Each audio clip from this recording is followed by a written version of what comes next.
at LSU, Louisiana Tech, Auburn, Florida Atlantic, and is doing a great job at Tulane. Greenway will host East Carolina in football at 2:30 Saturday afternoon in their home finale in the Mercedes-Benz Superdome. Please give a warm quarterback club welcome to Mr. Brian Miller. Brian? Thanks, Kenny. Thanks for having me, guys.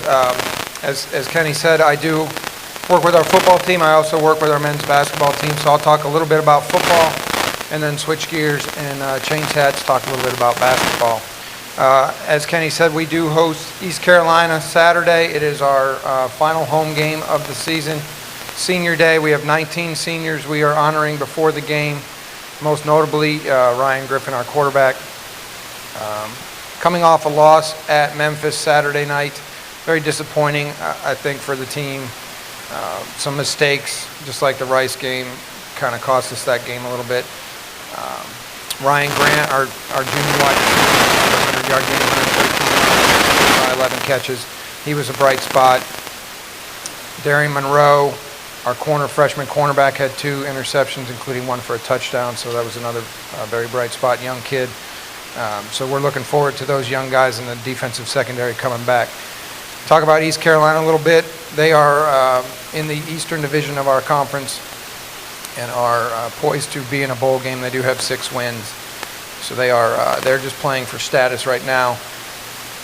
We kind of hope to play these last 2 games out. We have East Carolina Saturday and then at Houston the Saturday after Thanksgiving. Houston, if they beat Marshall this Saturday, will be playing us for a chance to be bowl eligible. So we're trying to play spoilers with that and possibly knock them out of a bowl. Since they are leaving our conference, we don't need to do them any favors. All right, switching hats now to men's basketball. We opened the season on Friday at Georgia Tech in a brand new building over there in Atlanta. Very beautiful arena. Lost 79-61. Bright spot for us. Josh Davis, our junior forward, had a career high 27 points in that game. Georgia Tech, very good basketball team, much improved from last year's team. But we host our home opener tomorrow in the brand new Devlin Fieldhouse, the renovated Fogelman Arena, called Devlin Fieldhouse now. Play tomorrow, Bethune-Cookman at 7 o'clock, and then have a game Friday afternoon, businessman special at 12:30 against, trying to think here, so many teams, so many games. We play Nebraska-Omaha Friday at 12:30, and then Sunday we play Chicago State at home at 1 o'clock. Coach Conroy's got quite a bit of experience back on this team. Returned all 5 starters, including Kendall Timmons, who came off an injury. He tore his Achilles last year, 16 games in. He's back. Did not play particularly well against Georgia Tech, but he did play about 22 minutes in that game. But he's back with the team itself, 247 points, so it's a very positive thing for this team. Hopefully get through these next 3 games.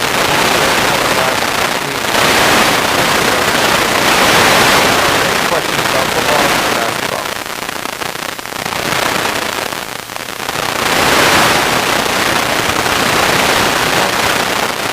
Injuries on football, for the most part,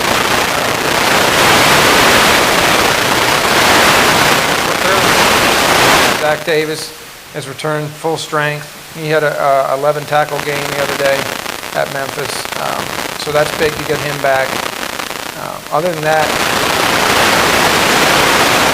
back.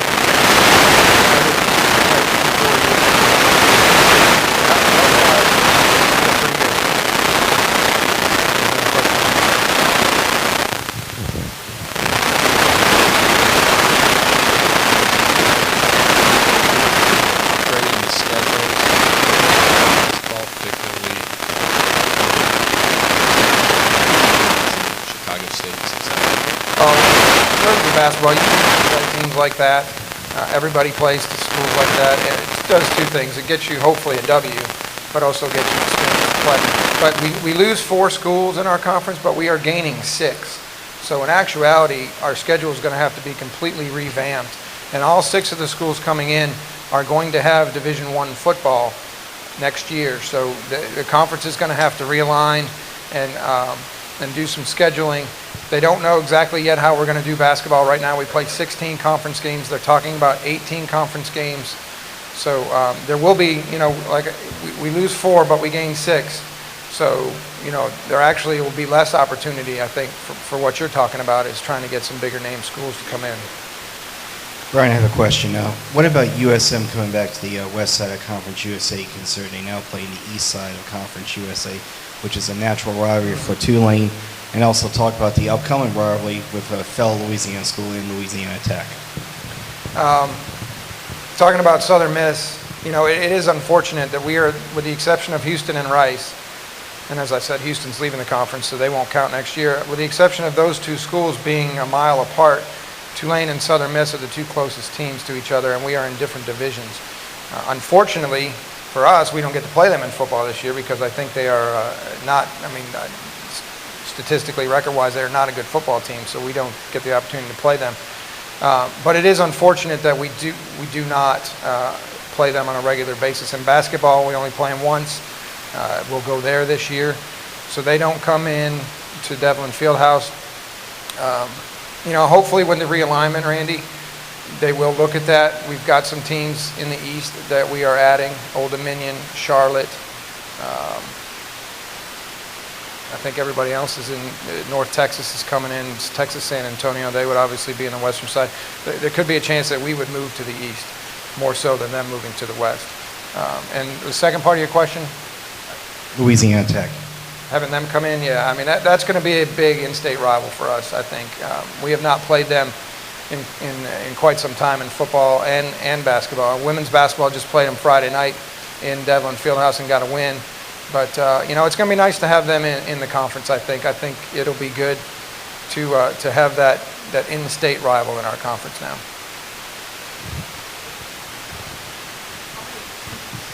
Devlin Fieldhouse.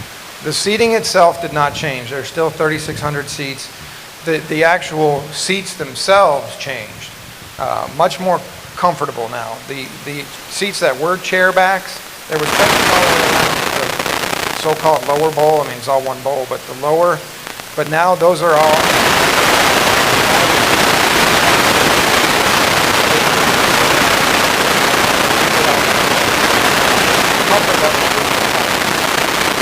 Question. When you're recruiting players, when you look at the Devlin field, and these same players are being recruited by, say, Georgia Tech, what chance have you got? I mean, 3,500 versus what they've got, 18,000, 16,000? No, Georgia Tech's arena is actually just under 9,000. Oh, 9,000. But the thing about basketball is, and those of you that are big college basketball fans, the size of your arena makes no difference. You look at Duke. It's about the number of people you get in there. And if we can get back going again the way it was in the 90s and fill Devlin Fieldhouse up, it's a very tough place to play. And that's what it's all about. It's not about the size of the arena. It's like the New Orleans Stadium. It's about the seats, but if we pack it, it's much better than playing in a 72,000 seat dome that only has 18,000, 20,000 people in it. So it's really not about the size, it's about the number of people you get in. Devlin Fieldhouse is they took the drop ceiling out, so the original ceiling is in there. The redwood has been refinished, and it really, really looks like the old historic building that it should look like. Any other questions? All right, thank you guys for having me.